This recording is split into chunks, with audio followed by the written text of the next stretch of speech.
หมายสูปีน้องๆเขาได้ก่อเขากูก็ค่ะเขามาเล็บเห็นความไทยดึกไทยจอมกันแทงค่ะอันง่ายๆมันค่ะคนไทยเขาใจกันอยู่กูมือกูวันนั่นค่ะคุณทำงานอะไรครับคุณทำงานอะไรครับสู่เหตุการณ์อีสังค่ะสู่เหตุการณ์อีสังค่ะทำก็เฮ็ดงานก็กันอะไรอีสังอะไรครับอีสังค่าผมทำงานทาสีครับ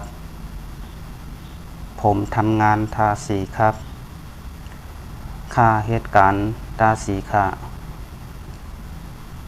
ค่าเหตุการณ์ทาสีค่ะผมนี่ก็ค่าค่ะเนาะทำก็เฮ็ดงานก็กันทาก็ตาสีก็สีเหมือนกันก็ค่ะ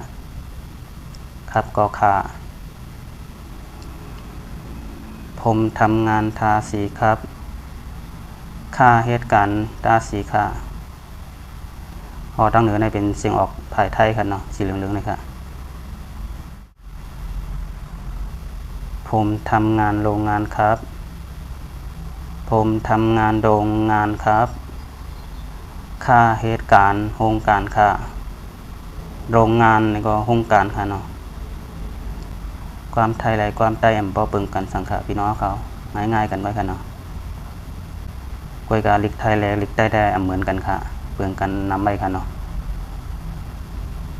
ผมทำงานก่อสร้างครับผมทำงานก่อสร้างครับค่าเหตุการณ์ก่อสร้างค่ะการนี้ก็ค่ะเนาะออกค่ะหมายสูงค่ะสังว่าพี่น้องเขาไล่ใจในก็แค่นดอพี่น้องเขากดไลค์กดแชร์กดติดตามปันพองค่ะหมายสูงค่ะ